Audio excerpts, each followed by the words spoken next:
신약성경 요한계시록 18장 4절입니다.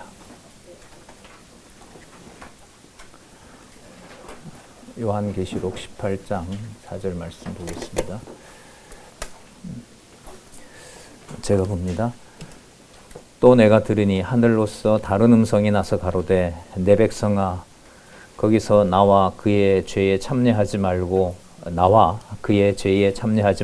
그의 받을 재앙들을 받지 말라. 그 죄는 하늘에 사무쳤으며 하나님은 그의 불의한 일을 기억하신지라. 네, 5절 말씀까지 봤습니다. 이 개역 성경이고요. 강론지 9800페이지에 보시면 지금 읽었던 4절과 5절 말씀에 대한 요약이 잘 나와 있죠.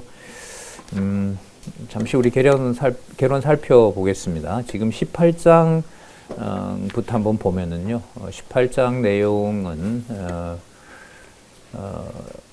예수 그리스도께서 재림하셔서 큰 음녀 권세를 일단 멸망시키는 내용입니다. 큰 음녀 멸망 권세 다음에는 짐승 권세를 멸망시키죠. 그리고 짐승 권세를 멸망시키면서 옛뱀 곧 사단과 마귀를 심판하는 것으로 이제 승리는 최후의 새하늘과 새 땅으로 성취하시는 그 내용들을 살펴보고 있고요. 우리가 17장에서부터 큰 음녀가 출현을 합니다. 오늘 음녀에 대해서 이제 어떻게 심판하시는지 살펴볼 텐데, 지난 시간에 그 음녀는 큰 성이었었죠. 이제 큰 성은 우리가 생각하는 또 경험한 것으로 보면 이른바 제국을 말합니다. 제국은 수많은 왕들이 있고 많은 왕들이 있고 그 왕들을 또 통치하는 황제가 있을 때 제국 방식입니다. 그게 옛날에는 총과 칼이었고요. 지금은 뭐라 그럴까요? 지금은 뭘까요? 경제 중에서도 지금 전쟁 나고 있는 것으로 보면은 에너지죠.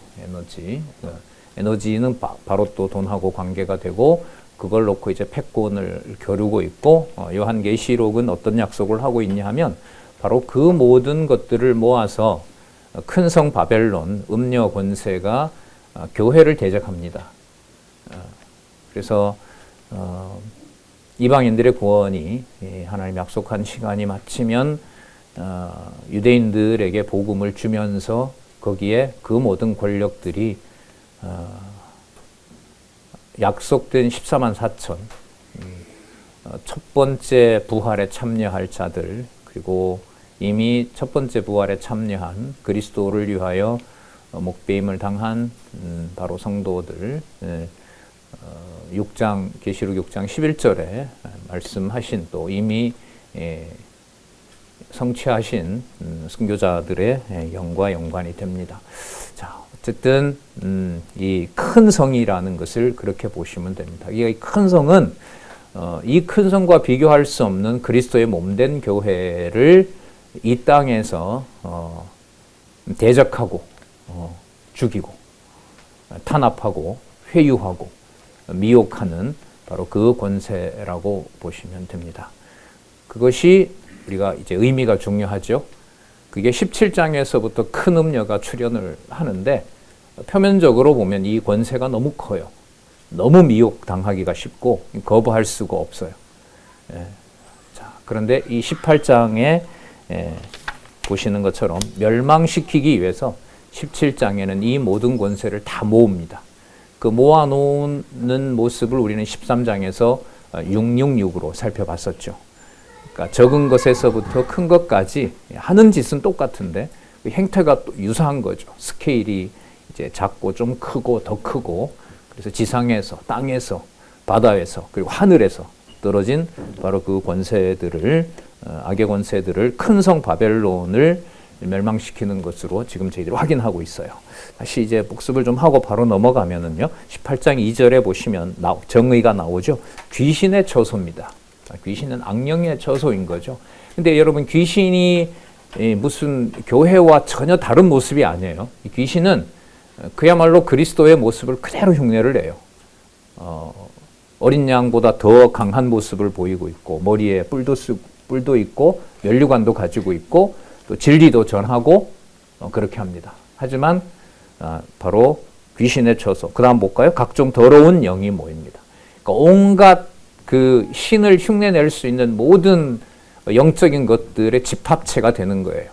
이걸 뭐 많은 학자들은 종교다원주의라 그러는데 맞죠? 그게 맞습니다. 근데 그런 뭐 공식적인 세력뿐만 아니라 모든 영들이 예수 그리스도를 흉내내는 겁니다. 그 안에 가장 핵심적인 게 뭐냐면 진리처럼 보이는 것이 있죠. 그리고 그 진리처럼 보이는 것은 바로 성경을 해석하는 문제와 관계됩니다. 이걸 하나님께서 666 큰 성 바벨론을 심판하기 전에 반드시 사용한다는 겁니다. 그래서 성경만 하나님 말씀이다. 성경만 하나님 말씀이며 성경은 하나님의 감동으로 기록된 것으로 정황무한 하나님의 말씀이고 그 모든 히브리어가 이제 에서부터 헬라어까지 그 자음 모음 하나, 히브리어는 원래 모음이 없죠. 나중에 이제 모음을 붙였는데 어쨌든 자음 하나, 홀소리 하나, 닷소리 하나 모든 것들이 살아서 운동력 있는 하나님의 말씀으로 기록된 것이 모든 인류를 심판합니다. 그래서 여러분 잘 아시는 것처럼 22장 나중에 18절, 19절이 이 멸망 이후에 한마디를 하잖아요. 예. 이 기록한 말씀에서 제하면 거룩한 성과 새 예루살렘에서 제해버리겠다. 첨가하면 성경에 기록된 이제까지 퍼부었던 모든 진노를 그 위에 임하게 하겠다. 그래서 성경을 성경으로 무섭고 떨리는 하나님의 말씀으로 확증해 준 것이 저는 성경 신학의 역사라고 봅니다. 지난 시간을 돌아볼 때 그 시간들은 공식적으로 뭐 79년 우리 선배들 말씀에 의하면 저기 인천 쪽에 있는 성감도에서 처음으로 성경 강론이 공개적으로 시작이 되면서 명동 그리고 이제 그 다음에 여러 체제들이 있었는데 돌이켜보면 이 하나님의 말씀의 권위와 이 계시록의 말씀으로 보면은 바로 하나님의 심판의 역사였습니다. 거기는 어느 누구도 이 말씀의 권위에 대해서 글쎄요, 손을 대거나 그 말씀 앞에서는 뭐 많은 공부를 하고 뭐 인격적으로 어떻게 도덕적으로 뭐 남들보다 뛰어나고 다 필요가 없습니다. 진짜 무섭고 큰 심판이 임하는 거, 그게 큰 음료에게 임하기 전에 이미 구약에서는 약속의 자손이라는 예루살렘에는 하나님의 성전이 있습니다. 성전 안에는 하나님의 법이 있습니다. 근데 그 성전마저도 전부 회파시켜버리죠. 이 무서운 권능이 살아계신 하나님의 말씀의 운동력입니다. 그런 면에서 저는 뭐 좋다는 것보다 두렵죠. 두려운데도 오늘 우리 연구반에 나왔는데요. 두려움이 진노입니다. 두려움이 심판이에요. 두렵게 하면 심판받는 거라는 거예요. 그 말씀에 의하면. 저는 기도가 두렵고 참 이 반역과 배신의 길을 가는 모습이 나한테 보이더라도 살아계신 하나님의 존재는 하나님 좀 놔두시면 안 됩니까? 뭐 우리 수없이 봤잖아요. 뭐 교회 역사를 통해서도 봤지만 얼마나 많은 큰 성 바벨론의 미혹이 강합니까? 견디지 못하게 하면 넘어지는 거거든요. 어느 순간이 되면 저럴 수가 있느냐, 이게 다 필요 없어요. 필요 없게 합니다. 예루살렘이 망했어요. 누구 탓입니까? 시드기야 탓이에요? 여호람 탓입니까? 여호아하스 탓이에요? 솔로몬 탓이죠? 그게 그렇게 1000명이나 말이지. 돈 모아가지고 온갖 짓을 다 했으니까 예루살렘 멸망의 주범은 솔로몬인 거죠. 맞죠? 필요 없어요. 필요 없어요. 예, 이 큰 음료의 권세에 대한 멸망을 계속 이어보도록 하겠습니다. 거기 보면 각종 더럽고 가증한 새가 모인다는 것은 바로 오늘 이 내용이 나오거든요. 전부 죽여서 새들의 먹이가 되게 하시겠다는 내용이 여기에 나옵니다. 자, 그럼 4절과 5절로 가서 계속 이어갈게요. 그러면서 4절에 내 백성아 거기서 나와서 그 죄에 참여하지 말라. 여러분 이 큰 세력에 나오려고 하면 세력이 그냥 두겠어요? 못 나가게 하죠. 쫓아오죠. 영화 많이 보셨잖아요. 조폭에 손을 들여놓았다가 거기에 나중에 형님 저 이제부터 손 털고 착한 일 하고 가족 돌보면서 살겠습니다. 놔주는 조폭 두목이 있어요? 없어요.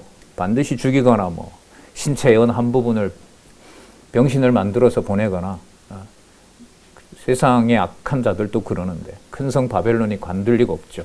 그럼 결국은 이 시간적으로 보면 이 대다수의 사람들은 유대인들이거든요. 이방인 구원이 끝난 다음에 그리스도가 오시니까요. 순서로 봤을 때 그의 죄에 참여하지 말고 그가 받을 재앙들을 받지 말라. 이 말은 먼저 내 품으로 와라 이런 말 아니겠어요? 그 죄는 하늘에 사무쳤고 하나님은 그의 불의한 일들을 기억하신지라. 반드시 뭐 하시냐면 심판하신다는 겁니다. 자, 6절 한번 보겠습니다. 그 심판이 이제 어떻게 이 큰 성 바벨론, 큰 음녀에게 내리는지 한번 보겠습니다. 6절에서부터 8절, 바벨론의 악행을 갚아주려고 재앙이 임할 것을 예고하시는데 6절에 그가라는 말은 음녀죠. 음녀가 준 그대로, 음녀가 이 세상의 하나님의 나라, 하나님의 교회를 미혹하고 유혹하고 멸망시키고 성도들의 피를 영혼들까지 팔아먹는 그 사악한 바로 그 음녀가 준 그대로 그에게 주고 음녀에게 갚아준다는 거죠. 그의 행위대로 갑절을 갚아주고 그의 썩은 자네는 아까 썩는 자네는 아까 온갖 귀신들이 좋아할 만한 귀신들의 모든 영들을 전부 섞어 놓은 거죠. 그 말씀의 분별력을 잃게 되면은 도저히 알 수가 없겠죠. 그래서 1.1획이라도 창세기 1장 1절부터 요한계시록까지 어느 글자 하나라도 하나님의 감동으로 기록된 하나님의 말씀은 이 땅에 속하고 우리가 보는 문자이지만 그 말씀의 운동력은 온 세상을 벌거벗은 것 같이 심판하리라. 하지만 자기 백성들에게는 혼과 영과 관절과 골수를 찔러 쪼개되 그 찔러 쪼갠 하나님의 말씀으로 믿음을 주시고 하나님의 사랑이 무엇인지를 알게 하시고 우리 요한복음 요한 1서에 나왔던 약속대로 형제를 위하여 목숨을 버리는 것이 마땅하게 하신다는 거죠. 그 약속을 지금 요한계시록에서 이루고 있는 거죠. 계속 볼게요. 그의 썩은 자네도 갑절이나 섞어 그에게 주리라. 그러니까 큰 성 바벨론이 온갖 더러운 것을 섞어서 교회를 유혹하던 것처럼 온갖 잡것들을 전부 섞어서 그 모든 걸 음녀에게 돌려주겠다는 겁니다. 그래서 짐승에게 맡겨버리고 음녀를 멸망시키는, 처참하게 멸망시키게 하는. 그러니까 이건 표면적으로 보면 이 세상 권세들의 싸움인 겁니다. 정치와 경제권이라고 할까요? 문화권이라고 할까요? 그 모든 것들을 서로 싸우게 하고, 근데 중요한 것은 이 사이에 누가 있어요? 성도들이 있단 말이죠. 그 성도들이 어떤 패배를 당하더라도 이제 우리 몇 장 안 남았는데요. 교회의 패배다 아니다. 그런 말 하지 못하게 하시는 거예요. 이 말씀에 보면. 어느 경우에로 교회가 끝났다라든지 교회가 끝났단 말은 그리스도의 통치를 그리스도가 손 놓았다 이 말인 거거든요. 이게 믿어지지 않으면 미혹을 당하거나 내가 가진 것으로 내가 율법을 만들어서 내가 관철해야 되거나 이런 방향으로 가겠죠. 이런 게 두려운 겁니다. 그러다 보니 말 한마디를 주저하게 되고 좀 이렇게 화가 나서 시작하다가도 중간에 혀가 꼬이면서 그냥 얼버무리는 일도 있고 반대로 처음에 조용하게 시작하다가 어느 선에 그게 아니고 제가 어떤 사람하고 약속을 했어요. 그 사람이 하도 아니라는 말을 많이 접속사를 쓰기 때문에 당신 나하고 약속을 하자. 우리 통화를 하거나 얘기를 할 때 아니라는 말을 하면은 500원이 되면 무조건 입금하는 걸로 하자. 한 7, 80% 써요. 제가 어제 그 고향에 있는 친구들 만났는데 접속사가 맞아도 아니야. 진짜 있잖아. 운동해보니 너무 좋아. 아니! 이렇게 해요. 그건 맞거든요. 맞잖아요. 그래서 제가 영어 선생님한테 물어봤어요. 영어는 어떻게 표현해요? 그러니까 아니를 하지 않는데 그럼 어떻게 It's okay? 이런다는 거예요. 우린 아니야. 오늘 한번 밥 먹고 한번 이렇게 해보세요. 그러니까 남의 이야기를 들을 수 있는 문화가 우리가 아니에요. 문화가 그런데 여러분 하나님만 한 분이시다라는 걸 예스 하겠어요? 죽어도 안 하죠. 그건 너네들 해석이고 그건 당신 생각이고 이렇게 분리가 되는 겁니다. 이게 여러분 요한 1, 2서 3서에 쓰는 것을 중단하면서 가서 대면하기를 원하는 것까지 와요. 여러분 얼마나 모순이에요. 그 편지를 써서 내가 대면하겠다는 건 또 뭘로 쓴 거예요? 먹과 종이로 쓴 거거든. 그렇잖아요. 먹과 종이로 써서 편지를 보냈단 말이죠. 그럼 먹과 종이로 쓴 걸 받았잖아요, 제가. 근데 그 편지 내용은 뭐냐 하면 먹과 종이로 쓰는 거 말고 가서 만나겠다는 거예요. 그럼 뭐가 더 중요한 거가 되죠? 먹과 종이보다 대면하는 거. 그 대면이 이 세상에 만나는 얼굴 보는 걸까요? 아니죠. 요한 1서에 이미 시작됐잖아요. 아버지와 아들께서 창세전에 이미 영원한 생명의 말씀으로 대면한 것. 이걸 빼면은 뭐 이걸 전제로 하지 않으면은 그냥 인간관계가 되는 거죠. 자, 계속 볼게요. 7절 그가 어떻게 자기를 영화롭게 하였으며 사치하였든지 그만큼 고난과 애통으로 갚아주라. 그가 마음에 말하기를 나는 여왕으로 앉은 자요. 이때 여왕은 그리스도의 어린 양의 관이 있잖아요. 신부가 어린 양이 이렇게 두 뿔을 왕관을 쓰고 있었어요. 그 흉내를 내는 거죠. 나는 여왕으로 앉은 자요. 과부가 아니다라는 말은 생육 번성한 백성이 많다는 거죠. 온갖 것들을 다 집어삼켰으니까 그게 모든 것들이 다 모여 있는 거죠. 결단코 애통하지 아니하리라 하니 그러므로 하루 동안에 그 재앙들이 이르니 순식간에 그 심판이 이른다는 거죠. 이게 사실 굉장히 절박한 거예요. 하나님의 백성들 천년왕국의 첫 그리스도의 부활에 참여할 자들의 숫자는 이미 약속되어 있어요. 근데 그걸 만약에 지켜보는 입장에서는 그리스도가 이 땅을 통치한다는 믿음을 주지 않으면 그리스도는 존재하지 않는 거죠. 그리스도께서 약속하셨잖아요. 말세에 내가 올 때에 믿는 자를 보겠느냐라고 할 정도로 진짜 믿음을 주지 않으면은 13장에 약속했던 대로 지혜와 명철 주지 않으면 넘어지는 겁니다. 교회 내에서는 육으로 온 그리스도를 부정하면 적그리스도잖아요. 그 말씀은 뭐냐 하면 성령이 거하시는 성도들의 주권자가 그 사람의 행위가 뭐라고 하든 그 사람의 말이 뭐든지 그리스도가 통치하신다라는 것을 배제하고 내가 인도하고 내가 통치하고 내 말로 따라오도록 내가 만약에 강압을 한다. 그럼 그게 적그리스도인 거죠. 그리스도의 육신을 부정한다는 말은 그리스도가 보내신 성령을 부정하는 일이 되는 거니까. 그래서 성도라는 말이 너무 귀하지만 가장 부담스러운 말. 왜 그 그리스도의 통치를 받는 성도에 대해서 내가 정죄하고 심판하는 일이 태어나면서부터 다른 가정은 그렇다 치더라도 진리의 말씀을 전하는 바로 그 가정교회에서부터 임하니까 거기에는 심판을 빼고는 오늘 강론에 우리 원로 목사님께서 나도 그 적그리스도가 얼마든지 될 수 있다고 오늘 연구반에서 보셨잖아요. 물론이죠. 맞는 말씀이고. 8절 그러므로 하루 동안에 그 재앙들이 이르니 곧 여기 나오네요. 사망과 애통과 흉년이라. 여러분들 예레미야서에 보면 예루살렘이 망할 때 한 20년 동안 멸망을 당하거든요. 아수르는 그냥 아수르에 의해서 북이스라엘이 그냥 하루 아침에 망해요. 근데 남쪽 유다는 605년부터 586년까지 3차에 걸쳐서 망합니다.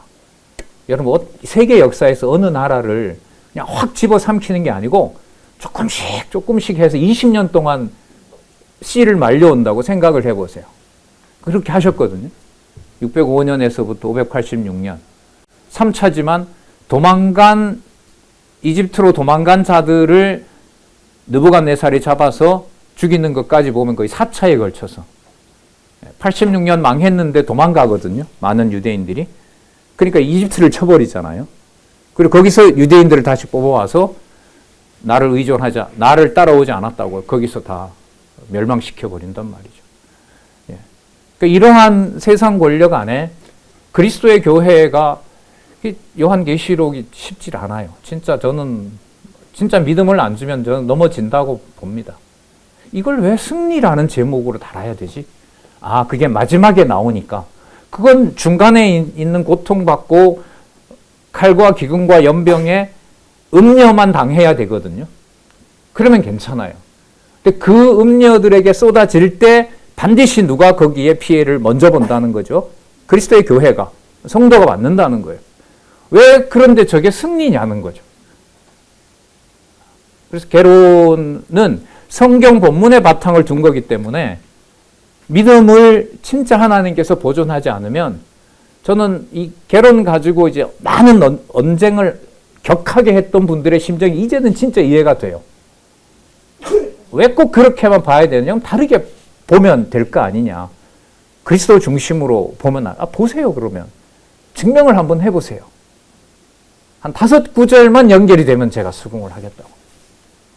안 됩니다. 안 돼요. 될 수가 없어요. 그러니까 의미 분석에서 의미라는 말이 담고 있는 진짜 그 말씀의 바탕을 둔 하나님 말씀의 권위. 성경 신학은 그렇잖아요. 첫 번째 명제가 성경을 절대 진리 하나님의 말씀으로 온전히 그대로 다 수용한다. 정황무한 하나님의 말씀이다. 자, 계속 보겠습니다. 사망과 애통과 흉년, 칼과 기근과 연병. 애통의 가장 기억이 많이 나는 사건이 북쪽 이스라엘과 남쪽 유다에서 뭐가 처음 떠오르시는지 모르겠어요. 속이, 심장이 찢어지는 듯한 애통하는 노래를 부르는 적이 있죠. 뭐가 몰려왔을 때? 기근이 시작됐을 때. 기근의 결과는 자식의 살점이 입으로 들어올 때. 이게 예레미야 애가거든요. 그게 애가가 애통의 시가 아닙니까? 구조는 명확한데 따라가는 것은 저는 인간적인 이해 방식으로는 불가능하다. 그렇기 때문에 성경은 하나님의 말씀이고 살아계신 하나님의 권위다. 주여 불쌍히 여기옵소서, 믿음을 주시옵소서, 이런 고백이 안 나올 수가 없죠. 자, 그리고 애통과 흉년이라. 자, 그가 또한 불에 살라지리니 그를 심판하신, 자, 답을 내립니다. 여기서 정리를 해요. 불에 살라진다는 거죠. 왜 그러느냐? 왜냐하면 그를 심판하신 주, 이거 여호와입니다. 여호와 하나님은 강하신 자이기 때문에 그렇다. 그러면 이제 그거는 그때 따로 그 출애굽할 때 이스라엘 백성들은 손을 안 대잖아요. 애굽의 장자들만 다치고 이스라엘 백성들 하나도 안 죽잖아요. 그 방식을 써달라는 거예요, 저는. 과거에 보여줬으니까 그렇게 딱 뽑으면 음녀 권세는 교회는 건들면 안 되겠구나. 그거 딱 알 수 있을 거고, 순교자들은 조금 고통을 주신 다음에 그냥 이렇게, 그렇지 않죠. 그건 순교가 아니니까. 그건 일단 뭐 나중에 설명하고, 일단 급한 것은 교회와 성도가 당하는 거니까. 그때 이스라엘 백성들 60만, 뭐 1000만이 넘는다고 하잖아요. 그렇게 한 사람도 죽지 않게 했던 것처럼 그런 방식으로 음녀를 칠 때도, 짐승을 칠 때도 왜 그렇게 하시지 않느냐는 거예요. 네. 답은 심판하시는 여호와 하나님이 강한 자임을 계시하려고. 당신이 살아계심을 성도들과 교회의 고난과 그야말로 애통 가운데서도 보여주시려고. 그런 의미에서 교회의 승리.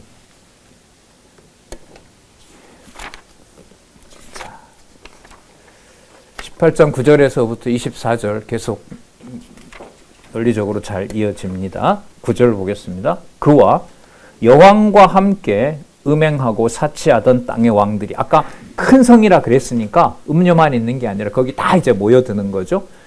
더러운 귀신들과 영들이 다 모여 있고, 그 영들을 모으면서 거기에 미혹당하지 말고, 아무리 그럴듯하게 보이고 크게 큰 권력으로 보여도 거기에 참여하지 말고 나와라. 나오면 죽는데요. 그래도 나와라. 이것도 그리스도가 이미 약속한 내용이죠. 예루살렘이 돌 하나 돌 위에 돈 놓이지 않는데 예수님이 어떤 기도를 하라고 하시냐 하면, 그날이 안식일이 안 되도록 기도해라. 나도 그 날짜는 모르니까. 그럼 안식일이 되면 뭘 할 수가 없냐 하면 도망을 못 가요. 당시의 유대인들에 보면 50번가 그렇습니다. 도망을 못 갑니다. 그리고 아이 뵌 여자들에게 더 심한 날이 될 것이다. 왜? 혼자 도망을 못 가니까. 마태복음부터 요한계시록까지 제가 말씀드렸고 또 주석도 이렇게 하고 있잖아요. 새로운 개념이 특별히 나와서는 안 되거든요. 어떤 신약과 구약의 말씀들이 더 많이 몰려이면서 완성돼야 되는 것이 계시록이란 말이죠. 계시기록이 완성돼야 되기 때문에. 예수님 왜 그런 약속을 해가지고 그대로 예루살렘 70년 망할 때 아까 애통하는 일이 또 벌어지거든요. 북쪽 이스라엘 아람 제국 왔을 때 그런 일 벌어지고요. 바벨론 벌어지죠. 이제 70년에 벌어지죠. 지금 마지막에도 어떻게 되어 있냐면 음녀에게 사망과 애통과 흉년을 준다고 그러죠. 그 사이에 자기 백성들의 숫자를 천년왕국의 통치자의 숫자를 채우신다는 겁니다. 그와 함께 음행하고 사치하던 땅의 왕들이 그 불붙는 연기를 보고 위하여 울고 가슴을 치며 그 고난을 무서워하여 멀리 서서 가로되 화이또다 화이또다 큰 성 견고한 성 바벨론이여 어떻게 이렇게 한순간에 심판이 이르렀느냐 경악하게 된다는 겁니다. 마치 예루살렘이 순식간에 멸망하는 것처럼 남쪽 유다의 성이 순식간은 아니죠. 20년 동안 그렇게 무서운 진노가 드러난 것처럼 심판이 이르렀다 하리로다. 그리고 장사꾼들을 얘기를 합니다. 가장 슬퍼하는 자들은 음료와 더불어서 장사하던 자들이 자기네들의 이익의 원천이 사라져 버렸을 때 여기에 이제 안타까워하는 겁니다. 애통하는 거죠. 땅의 장사꾼들이 그를 위하여 울고 애통하는 것은 다시 그 상품을 사는 자가 없습니다. 뭐 사람 있어야 거래가 될 거 아니겠습니까? 자, 여기에 창세로부터 모든 이 지구상에 타락한 이후로 모아놨던 가장 귀한 가치로 환산이 되는 것들을 여기다 다 모아놨습니다. 그리고 마지막에는 음녀의 가장 이 욕심은 사람들을 서로 사고 파는, 영혼들을 사고 파는 일로 약속이 되어 있습니다. 자, 그 품목에 큰 성 바벨론의 음녀 권세가 그 품목을 넣었다는 말은 그게 역사적으로 성취된다는 거 아니겠습니까? 자, 일단 볼까요? 처음에 보석들이죠. 금은 보석, 진주, 그 다음에 의류, 세마포, 자주 옷감, 비단, 붉은 옷감. 붉은 옷감은 황제들이 왜 자줏빛 옷을 입잖아요. 그죠? 예. 그리고 지난번 역사적으로 말씀드렸던 게 동로마 제국 1000년을 지탱했던 경제적인 힘은 비단세였습니다. 예. 비단과 뭐냐? 황금이었어요. 그러니까 황금을 유통하려면 반드시 황금에 대한 세를 황제에게 갖다 내야 됩니다. 그리고 저기 동쪽에서부터 중국에서부터 가지고 온 그 비단은 반드시 신고를 와서 하고 거기에 세금을 내고 사용을 할 수 있고 시장으로 풀리게 되거든요. 예. 지금도 마찬가지죠. 이번에 저렇게까지 보여주나? 이란이 전쟁하면서 지금 계속 요구하는 거 앞으로 호르무즈 통과할 때 뭐 내라? 관세 내라. 통과세 내라. 똑같은 거죠. 그 통과세가 얼마나 크겠어요. 이게 나라를 움직이는 힘이란 말이죠. 우리나라가 이걸 지금 제시하잖아요. 멀리 돌아가면 돈 많이 드니까 부산에 와서 입항하고 가는데 북극 항로로 갈 때 부산에 와서 돈 내고 가라. 싼값으로 해주겠다. 왜 거기에 모든 품목들이 세계로 나갈 거니까요. 그래서 지금 자, 그 다음 품목들을 볼까요? 각종 향목과 각종 상하 기명들, 값진 나무와 진유, 기름과 철과 옥석으로 만든 각종 기명들, 그릇요. 그 다음에 계피 향료, 향수와 유향. 그 다음에 포도주와 기름, 감람류, 올리브유죠. 네. 고운 밀가루와 밀과 곡식이죠. 소와 양과 말과 수레 드리고 거고요. 수레 운송 수단들, 예, 당연하죠. 예. 종들과 그 다음 나오죠. 사람의 영혼들, 사람의 영혼들. 그러니까 사람을 팔아먹는 거. 이 종들이라는 게 뭐냐 하면 사람이 다른 나라를 침략해서 그 나라의 사람들을 팔아먹는 거잖아요. 노회상. 그러니까 우리 현대만 하더라도 19세기 이후로 아프리카 사람들을 서구가 미국뿐만 아니라 유럽 사람들이 아프리카 사람들을 데리고 와서 팔아먹은 규모가 수천만 명입니다. 그럼 계산하면 나오죠? 1명당 얼마 이러면은 다른 어떤 품목하고 비교할 수가 없습니다. 가장 큰 거래 품목으로 되니까요. 그게 우리 역사였고요. 노예법 없어진 거 여러분 150년이 안 돼요. 미국에서. 미국이 승전하면서 이제 유엔이 만들어지고 전체 지금 됐지만 어쨌든 이게 1453년 동로마 제국이 망하고요. 지금 이 주석에 의하면 오스만 제국과 더불어서 오스만 제국 이후에 1922년이죠. 전쟁으로는 18년에 패배를 하지만 600여 년 동안에 진행되는 아랍 제국. 그러면서 세계의 판도가 바뀌면서 지금 여기 나타났던 모든 품목들이 거래가 되면서 가장 먼저 교회를 유혹하죠. 서구 유럽이 그렇게 멸망을 합니다. 독일이라는 국가가 기독교 국가를 포기하는 날이 선명해요. 경제가 안 좋고 기근이 오니까 하나님이 빵을 주는 것이 아니라 당과 정부가 빵을 준다. 베를린에서. 그래서 당원에 가입을 하면 빵을 얻을 수 있어요. 굶어 죽어가는 자녀가 빵을 얻을 수 있습니다. 그리고 시간이 지나고 한두 달 후에 교인의 수가 10%로 줄어듭니다. 교회 나가던 사람들이 교회로 가서 일용할 양식을 주시옵소서야라고 하지 않고 당에 가입을 해서 당으로부터 빵을 받습니다. 신이 필요가 없는 거죠.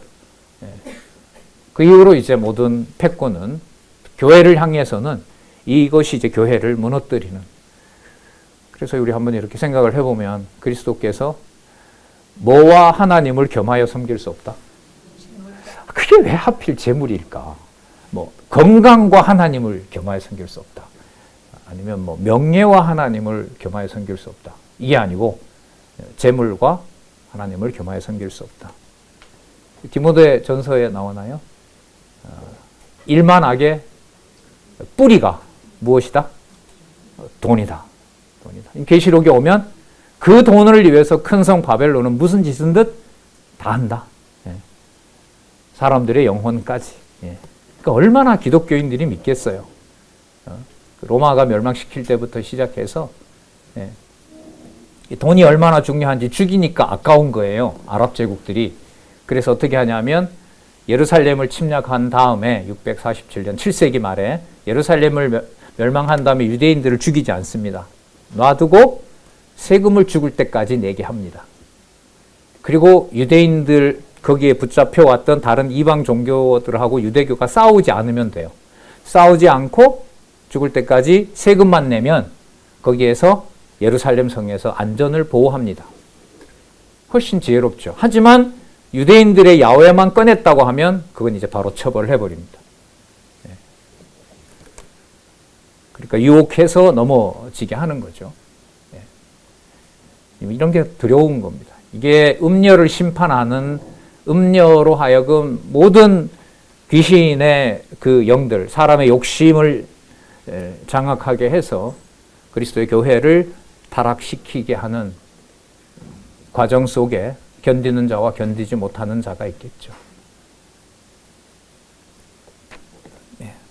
14절 바벨론아 내 영혼이 탐하던 과실이 내게서 떠났으며 영혼의 문제라고 얘기를 하죠. 그러니까 실제 일어나는 어떤 실물 경제 문제가 아니라 그건 귀신의 영, 옛뱀 곧 사단의 지배를 받고 있는 겁니다. 내 영혼이 탐하던 과실이 내게서 떠났으며 맛있는 것들과 빛난 것들이 빛과 번쩍한 것들이 다 없어졌으니 사람들이 결코 이것들을 다시 보지 못하리라. 그럼 이걸 보지 못했을 때 하늘에서 임한 이 진노에 대해서 그리스도가 오시기 전까지 회개하는 준비를 할까요? 더 악랄해질까요? 더 악랄해집니다. 더 악랄해지면 어디에 대한 잔혹한 행위가 더 가속화될까요? 교회를 향한. 이렇게 됩니다. 자, 18장 15절에서부터 20절에 보시면 바벨론을 인하여 치부한 이 상품의 장사꾼들이 그 고난을 무서워하여 멀리 서서 울고 애통하며 가로되 화잇도다 화잇도다 큰 성이여. 이 바벨론 세력이죠. 세마포와 자주와 붉은 옷을 입고 금과 보석과 진주로 꾸민 것인데 그러한 부가 한순간에 망하였도다. 각 선장과 각처를 다니는 성객들과 선인들과 뱃사람들, 바다에서 일하는 자들이 멀리 서서 그 불붙는 연기를 보고 외쳐가로되 이 큰 성과 같은 성이 어디 있느냐 하며 티끌을 자기 머리에 뿌리고 울고 애통하며 외쳐가로되 화잇도다 화잇도다 이 큰 성이여. 바다에서 배부리는 모든 자들이 너의 보배로운 상품을 인하여 치부하였더니 일시간에 망하였도다. 그리고 교회에 이런 말씀을 하십니다. 하늘과 성도들과 사도들과 선지자들아, 하나님의 모든 백성들이죠. 말씀을 전하는 자들, 말씀을 받은 자들에게 약속을 합니다. 그를 인하여 뭐하라? 즐거워하라. 그러니까 이 심판을 눈앞에 보여주는 겁니다. 이 장사꾼들이 이거 진짜 큰 재앙이 임했구나. 여러분, 화잇도다 화잇도다 이 말씀을 누가 하신 말씀인가 하면 예수께서 약속하신 말씀이에요. 마태복음, 누가복음에 보면 바리새인들을 앞에 놓고 예수님 어떻게 시작을 하시냐면 화 있을진저. 그 화가 약속된 대로 그리스도가 재림하실 때 이루어지는 겁니다.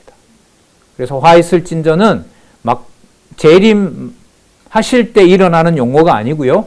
예수께서 이미 이 땅에 오셔서 이미 그 재앙을 심판하실 때 예루살렘아 예루살렘아 그 누가복음에 나오잖아요. 죽는 나를 처참하게 죽는 나를 보고 안타까워하지 말고 저 예루살렘을 위해서 기도해라. 감당할 수 없는 일이 준비되어 있다. 그 약속들을 이루시면서 승리의 왕국을 승리를 하시고 왕국을 준비하는 일에 있는 겁니다. 하나님이 너희를 여기 나오네요. 즐거워하라. 왜냐하면 하나님이 너희를 신원하시는 심판을 그에게 하셨습니다. 좀 일찍 하시지. 빨리 좀 하시고. 아니죠. 그러니까 신원하는 심판을 해 주십시오라는 기도가 계시록 6장 11절에 나왔어요. 6장 11절에. 순교자들이 언제 신원해 주십니까? 언제? 그냥 세마포 입고 가서 쉬어라. 근데 지금 거의 마무리되는 18장에 대답을 하세요. 이제 신원하겠다. 왜 지금 합니까? 그냥 세마포만 입고 있어라. 정해져 있고 그 숫자를 채워야 약속된 1000년 동안의 통치에 들어올 자들이 거기에 있기 때문에 그렇다. 하나님이 너희를 신원하는 심판을 그에게 하셨음이라 하더라. 여기서 약속을 이루어 주시죠. 자, 그리고 21절에서부터 24절에 보면 바벨론 멸망과 함께 모두 없어지는 이유에 대해 알려주십니다. 한번 볼까요? 어떤 내용인지.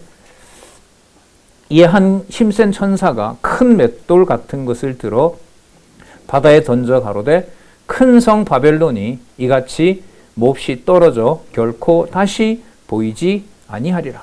일단은 1000년 동안. 하지만 다시 풀어줘요. 22절 또 검은 고 타는 자와 풍녀하는 자와 퉁소 부는 자와 나팔 부는 자들의 소리가 결코 다시 내게 들리지 아니하고 내 가운데 들리지 아니하고 물론 어떠한 세공업자든지 결코 다시 내 가운데로 보이지 아니하고 또 맷돌 소리가 다시 내 가운데서 들리지 아니하며 곡식이죠. 먹는 것과 관련된 거. 그러니까 어떤 유흥이나 이런 것들도 전부 없는 고요한 상태가 되는 거죠. 가지고 계신 스마트폰 벨 소리도 사라진 지 오래고요. 조용합니다.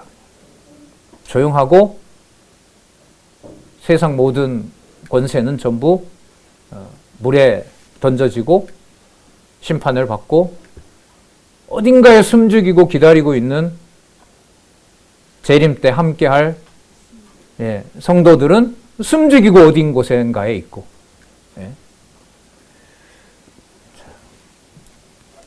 등불빛이 결코 다시 내 가운데 비치지 아니하고, 자, 즐거움의 원천이죠. 신랑과 신부의 음성이 결코 다시 내 가운데 들리지 아니하리라. 너의 상고들은, 장사꾼들은, 여기 답이 이렇게 나와요. 너의 상고들은 땅의 뭐라? 왕족들이라. 그럼 이 세상 권세는 음료를 왜 죽이는 거예요? 너가 뭔데 모든 아까 그 품목들을 네가 왜 다 관리를 하느냐. 그래서 둘이 싸우게 하고 짐승이 이걸 차지하게 하죠. 짐승이 차지하게 하는 내용들이 그 다음에 이어집니다. 너의 장사꾼들은 땅의 왕족들이라. 그러니까 그리스도가 오시는 날이 다가올수록 세상 권력의 핵심은 바로 장사에 있습니다. 먹고 사는 문제가 아니라 부를 내가 다 가져와야 되는 문제에 있는 거죠. 유명한 미국 대통령 말이 있잖아요. 하도 정치를 못하니까 상대방 보고 야, 이 멍청아, 문제는 경제야. 정치 이런 말을 많이 해도 그렇게 미국 경제 엉망이면 너가 아니야. 뭐 지금은 그게 하나의 명제처럼 됐잖아요. 근데 이 경제권은 결국 땅의 왕족들이 봐라. 그리스도가 통치하지 않아도 우리 권세 아래 있으면 이렇게 유통이 잘 되지 않느냐. 말을 듣지 않거나 세금을 내거나 반란만 일으키지 않으면 보장을 해줘요. 살만하죠. 살만하죠. 그런데 단 여호와만 신이라고 말하지 마라. 그러면 여호와라는 시민이라고만 말하면 지금 세상 돌아가는 것은 보면 형사 처벌을 받죠. 나중에 만약에 그 국회에 계류 중인 법이 우리나라도 통과가 된, 외국은 통과됐습니다.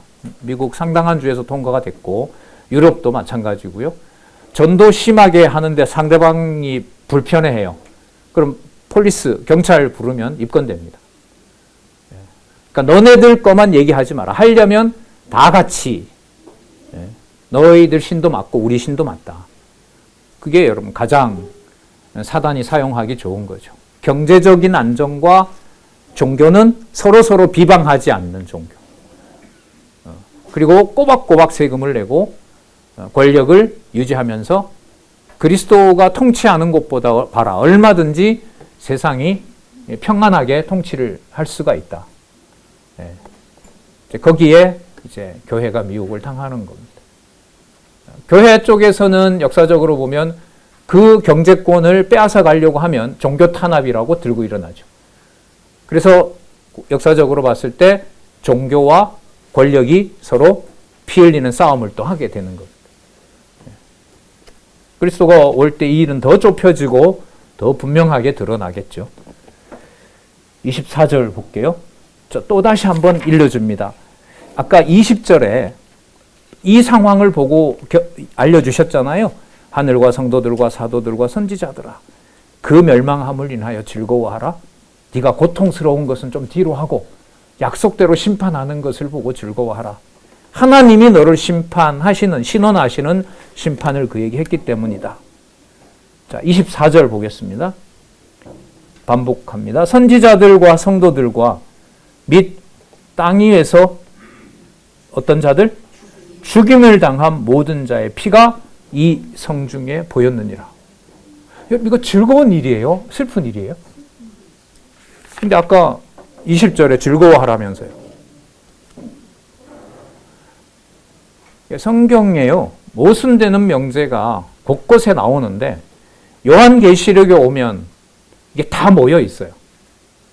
이해하기 힘듭니다. 여러분 잘 아시는 것처럼 그 성경에 박식했다는 존 칼빈 같은 경우에 주석 2권을 못 썼어요. 하나가 잠언 주석을 못 합니다. 또 하나가 뭐냐 하면 요한계시록 주석을 못 해요. 할 수가 없어요. 이게 종말론에는 무슨 내용으로 모여 있어야 되냐 하면 교회가 다 보호받고 승리한다가 모여 있어야 돼. 근데 본문에 들어가서 보면 볼수록 승리가 아니라 교회가 받아야 될 이 악의 마땅함을 예정론을 얘기를 하고 작정론을 얘기를 했음에도 이론으로 만들다 보니까 이거 설명할 수가 없어요. 그걸 다르게 말하면 못 쓰게 했다. 전 그렇게 봅니다. 주석을 못하게 했다. 누가? 살았고 운동력 있는 하나님의 말씀의 권세가. 제가 바르트 전공했잖아요. 바르트는 왜 왕직을 못 세웠느냐? 이렇게 심판하시는 하나님의 절대주권을 얘기하면서도 그 절대주권 앞에 무너지는 거죠. 아, 그래도 그렇지. 그러니까 무슨 직을 세우는 게 편해요? 모든 인류에게 구원을 준 그리스도의 삼직 가운데 무슨 직? 제사직. 제사직. 제사직 다음에 왕직이 나오고 선지직이 나오죠. 그게 저는 서구 개혁신학의 종말이라고 봐요. 마지막이에요. 다른 대안을 낼 수가 없어요. 요한계시록이 지금 여러분 보시는 것처럼 아까 여러분 체크를 하시고 한번 놓고 한번 가만히 숙고를 한번 해보세요. 묵상을 한번 해보시기 바랍니다. 18장 20절과 18장 24절에 즐거워하는 것 안에 선지자들과 성도들과 및 땅 위에서 죽임을 당한 모든 자의 피가 그 성중에 보였느니라. 이거 두 면이에요. 성중에 보였다라는 말은 이 심판의 핵심이 심판이 누구 때문에 그렇다? 피 흘린 저자들에 대한 원수를 하나님이 갚아주신다는 것도 있고 우리에게 다가오는 건 뭐냐 하면 왜 그 성중에 그 음녀 권세 아래 이 교회와 성도가 당해야만 되냐는 거죠. 그러니까 이걸 내가 선택을 잘해서 내가 기뻐하는 쪽으로 탁 가지고 가면 마음이 편해질 것 같아요. 그걸 하실 수 있으면 99%는 하나님이 하시고 마지막 나의 이득이 되는 것은 내가 한다라고 하는 가능성이 있다면 그렇게 할 수 있어요. 근데 그거는 없어요. 그런 가능성은 없어요. 따라서 이게 믿어지고 안 믿어지고는 하나님의 주권과 은혜 가운데 있는 거예요. 그래서 여러분 결론의 마지막 주제 여호와 계시, 존재와 속성의 계시. 자, 이 본문 넣어서 보면 순교자들의 죽음이 성중에 분명히 보이는 것을 순교자들이 당했다고 하는 것이 아니라 그리스도가 뭐 하신다? 만왕의 왕이고 만주의 주가 되신다. 이걸 누가 선택을 해서 자기에게 유리한 대로 믿을 수 있냐는 겁니다. 주시고 보여주시고 믿게 하시고 깨닫게 하시는 것 외에는 다른 것은 없습니다. 그래서 9882페이지까지 이제 한 82페이지 남았는데 9800페이지 9806페이지니까요. 성령께서 창세전에 여호와께서 언약하신 대로 그리스도 성취를 통하여 성령께서 그래서 영존하시는 여호와 전통적으로는 삼위 하나님의 일체라는 말 요즘 잘 안 씁니다. 신학교에서는 삼위 성부 성자 성령 하나님의 존재와 속성이 찬양 받으시기에 영원하다라는 그 명제로 모을 수가 있습니다. 선지자들과 성도들과 및 땅 위에서 죽임을 당한 모든 자의 피가 이 성중에 보였느니라. 나 무시한 적이 없다. 6장 11절에 그렇게 애타게 기도하는 바로 그 순교자들에 대해서 성중에 피 있다. 나 그동안 어느 순간도 이들의 피를 난 무시한 적은 없다. 그리고 지금 갚아준다. 그리고 그 피와 비교될 수 없는 새하늘과 새 땅이 내가 준비해 놓은 거다. 그게 이제 19장 지나서 20장, 21장에 나오죠. 예. 이 승리 개념에 대해서 19장에 가서 만왕의 왕 주의 승리가 어떻게 성취되는지 살펴보도록 하겠습니다. 네, 수고들 하셨습니다. 기도하겠습니다. 하나님 아버지 감사합니다. 주신 말씀의 권위 앞에 두렵고 떨리는 마음으로 우리 다시 이렇게 모여 있습니다. 원하신 긍휼과 자비로 성경 신학을 허락해 주신 우리 교회 동력자 협회 많은 신앙의 선배들과 동력자들과 또 자라고 있는 귀한 우리 다음 세대들 말씀의 권위와 또 말씀에 통해서 드러난 하나님의 놀라우신 능력을 진리의 말씀과 함께 온전히 지키고 또한 보호하여 주시기를 간절히 원하오며 예수님의 이름으로 기도드렸습니다. 아멘.